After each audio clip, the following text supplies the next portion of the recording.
Tensions between the United States and China about to take center stage. President Biden is set to meet with Chinese President Xi Jinping at an economic summit in Lima, Peru on Saturday. But as the AP reports, the election results here have lessened President Biden's ability to project confidence at this meeting of more than a dozen world leaders. This as Xi looks to steal the spotlight. Joining us now, I have director of the Wilson Center's Wawa Institute for Strategic Competition, Mark Kennedy. He's also a former Republican congressman from Minnesota. Mark, good morning to you. Thanks for being with me. Good to be with you, Markie. The reality and the optics of the situation and this summit, really, it doesn't feel like that really projects strength for Biden. Democrats pushed him out of the election. The country overwhelmingly voted Trump, and now he'll set the agenda here in 67 days. What can Biden really accomplish from this meeting, you think?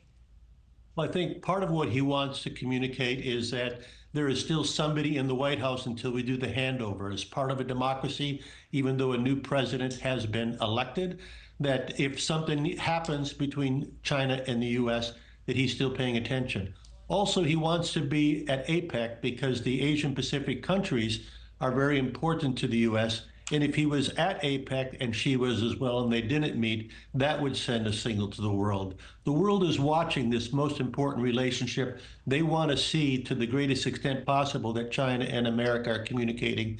And this is also that message communicated to the rest of the world. Yeah, maybe more symbolism than it is substance at this summit. We all saw yesterday Biden and Trump meeting together in the Oval Office. As I just mentioned, Trump has just a couple months before he takes the White House again. What is China looking at when it comes to this transition of power right now? Well, they're seeing that a couple of the appointees with the new Secretary of State and the new National Security Advisor are viewed as China hawks.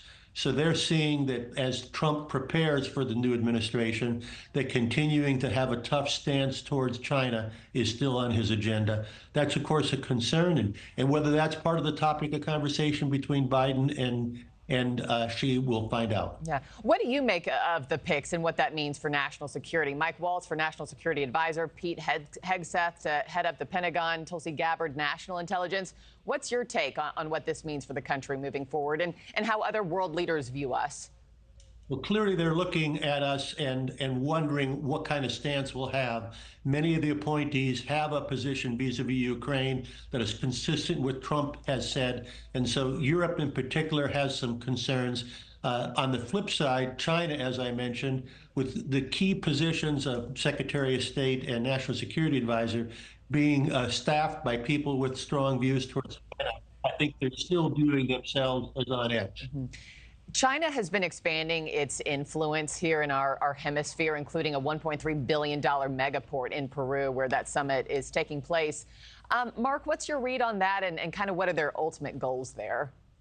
Well, we should be very concerned. I mean, in the last decade, the U.S. was the top trading partner with every country in South America. Now China has taken over that place with this new megaport, and they own 100 ports around the world outside of China, and we own basically none. This gives them control over those trading relationships, not just between China and Latin America, but between many other countries and the rest of the world. So we need to pay more attention to ports. We need to pay more attention to trade. And as we have this strategic competition between U.S. and China, making sure that other countries still view us as a substantive trading partner is something we need to pay attention to. Well, we will all have our eyes on Peru this weekend as we all watch the summit. Former Congressman Mark Kennedy, thank you so much for your time. Appreciate it.